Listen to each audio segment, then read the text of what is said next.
jusqu'à présent était de se taire, c'est un moment historique. Aux quatre coins du pays, tous les bureaux de vote sont pris d'assaut. Il y avait des files d'attente d'électeurs sur des kilomètres. Les gens s'étaient levés à 2 heures du matin pour être sûrs de pouvoir voter. C'est là que le miracle se produit. Les élections se passent sans heurts, les blancs et les noirs votent ensemble pour la première fois. Imaginez des gens qui ne savent ni lire ni écrire, qui n'ont jamais voté de leur vie et qui vont voter. Mandela, il a voté à 75 ans pour la première fois de sa vie. Mais il y avait plein de gens comme lui, hein. C'était absolument extraordinaire. Jacqueline Derens, militante anti-apartheid de la première heure, assiste aux élections en tant qu'observatrice de l'ONU. Elle appréhende alors de manière concrète à quel point la population noire a été maintenue dans le dénuement depuis des siècles. Il y a une grand-mère qui venait voter. Je veux aider la grand-mère et très stupidement de ma part, je lui donne le crayon, je lui dis mais vous faites une croix. Et j'avais oublié quelque chose, quand on n'a jamais tenu un crayon, on ne sait pas faire une croix.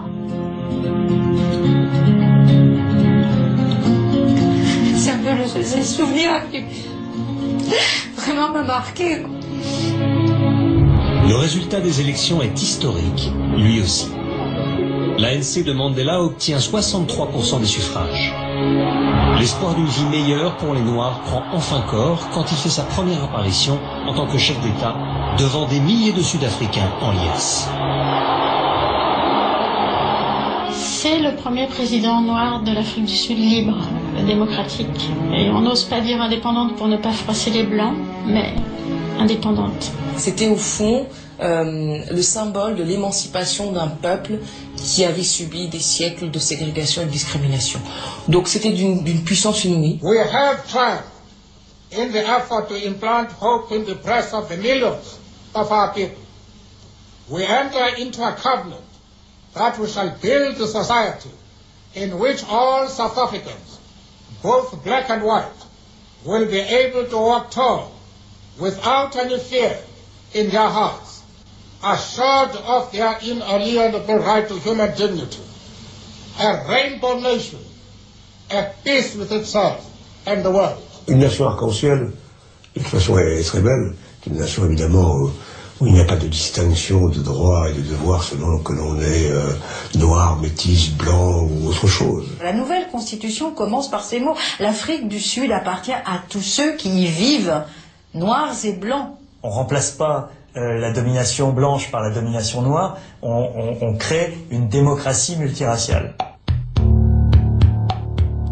Pour réaliser cette nation arc-en-ciel, Nelson Mandela va mettre en œuvre un système inédit qui vise à guérir les blessures du passé et permettre aux ennemis d'hier de vivre ensemble. C'est ce qu'il appelle les commissions vérité et réconciliation. C'était pas vérité et règlement de compte, vérité, c'était vérité et réconciliation.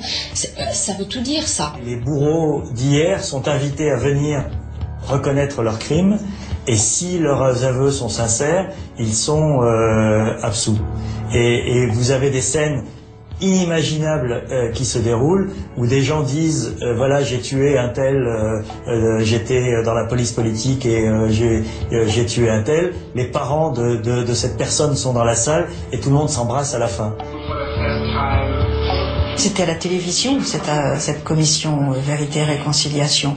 Il y a beaucoup de Sud-Africains qui ont découvert ce qui se passait dans leur pays parce que le régime d'apartheid mentait, cachait ce qui se passait. Mais passé l'euphorie de ces victoires symboliques, le nouveau président Mandela doit faire face à un chantier bien plus difficile encore, celui de la reconstruction économique. La township, c'est 3 millions d'habitants.